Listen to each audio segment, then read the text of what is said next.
आज मित्रों 10 तारीख है, 10 मई, और साल वही है 2020। आज बैठे बैठे कोरोना के माहौल में अपनी जिंदगी की बहुत सारी बातों के लापता हो जाने का एहसास था। और वो एहसास सिर्फ मेरा जाती नहीं है, मेरा निजी नहीं है, वो एहसास आपका भी है। मित्रों, बैठे बैठे ध्यान आया कि हम लोगों को, हमारे परिवेश में, हमारे मुआशरे में लोगों को हंसे हुए कितनी देर हो गई। मुझे नहीं याद कि मैं या आप लंबे अरसे से या कम से कम पिछले कई हफ्तों से कभी एक बार भी हंसे हों, या कभी एक बार हमने अपने आसपास गली मोहल्ले या बाजार में या कोचे में कहीं कोई हंसी की आवाज या कह कहा सुना हो। एकदम से लगता है कि जिंदगी में एक हास्य रस नाम की चीज जो है वो बिल्कुल ही हाशिए पर सरक गई और हम लोग हंसने की तमीज भी भूल गए। अब कोई किसी को कोई लतीफा नहीं सुनाता। कोरोना पे हजारों लतीफे बन सकते थे, लेकिन लतीफे की बात भी एकदम से गायब हो गई। इतनी सीरियसनेस कभी भी हाल ही के हालात में मैंने कभी महसूस नहीं की, कभी देखी नहीं कि आसपास सब लोग हंसना ही भूल जाएं।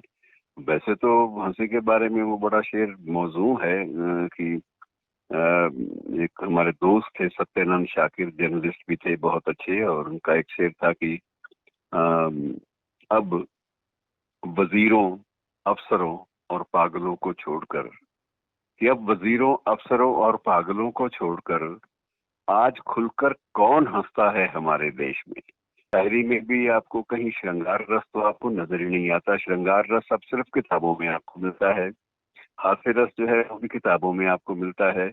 और वीर रस भी मित्रों गायब है। पहले कभी मुल्क में या दुनिया में कोई संकट आता था तो उस वक्त वीर रस की कविताएं बहुत आ जाती थी। भारत पाक युद्ध हुए या भारत चीन युद्ध हुए या अदरवाइज हमें जिंदगी में संघर्ष करना पड़ा, जूझना पड़ा किसी मुद्दे को लेकर, तो उस वक्त नज़में लिखी गई और जोश पैदा करने वाली।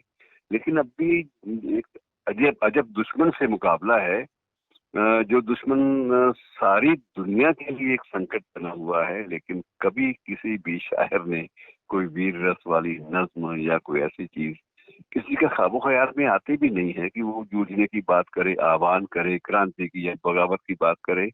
सारी की सारी चीजें हाशिए पर सरक गई हैं। तो चलो कभी कभी कुछ लतीफे पुराने ही दोहरा लिया करें, कुछ ना कुछ पढ़ लिया करें। और दूसरा जिक्र मैं आज करना चाहूंगा मित्रों, आज के दिन 2002 में, आज से यानी 18 साल पहले 10 मई को हमारे देश के, हमारे भारतीय उपमहाद्वीप के एक बहुत बड़े शायर का निधन हुआ था, कैफी आजमी।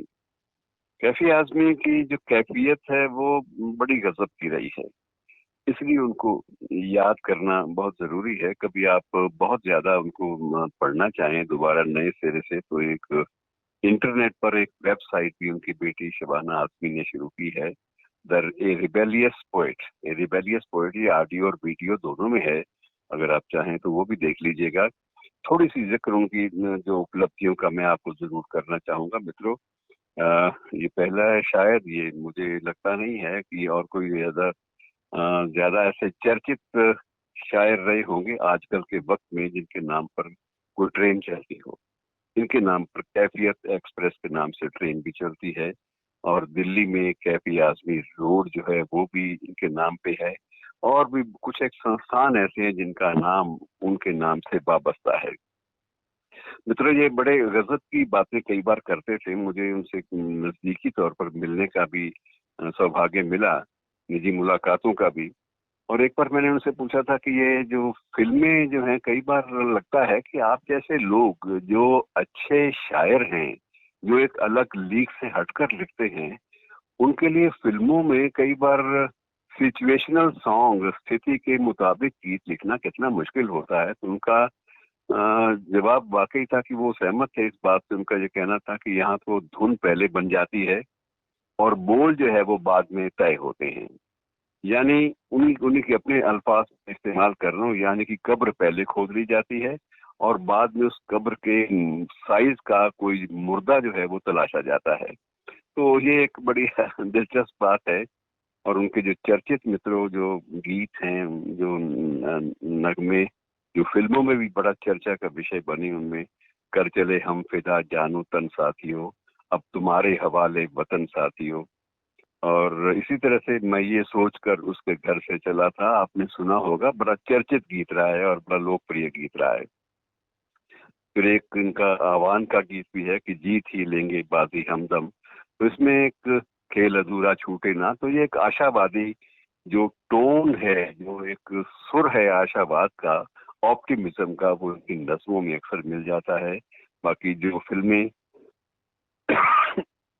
इनकी वजह से चर्चा में रही, इनके गीतों जैसे उनमें अनुपमा, कागज के फूल, शोला और शबनम, आखिरी खत, हंसते जख्म और अर्थ, ये कैसी फिल्में थी। कई बार पहले तो कहा जाने लगा था कि जिस फिल्म के लिए कैफी साहब गीत लिखेंगे वो फिल्म फ्लॉप हो जाएगी, लेकिन बाद में धीरे धीरे ये जो मिथ थी, ये जो एक वहम था, ये भी बिल्कुल दूर हो गया और फिल्म फ्लॉप हो जाएगी लेकिन गीत जो है वो ज्यादा लोकप्रिय होंगे, ये बात भी कही जाती थी। दूसरी बात भी सच हुई और पहली बात का जो एक मिथ था, जो एक मिथक जो रचा गया था, वो भी धीरे धीरे धुलने लगा।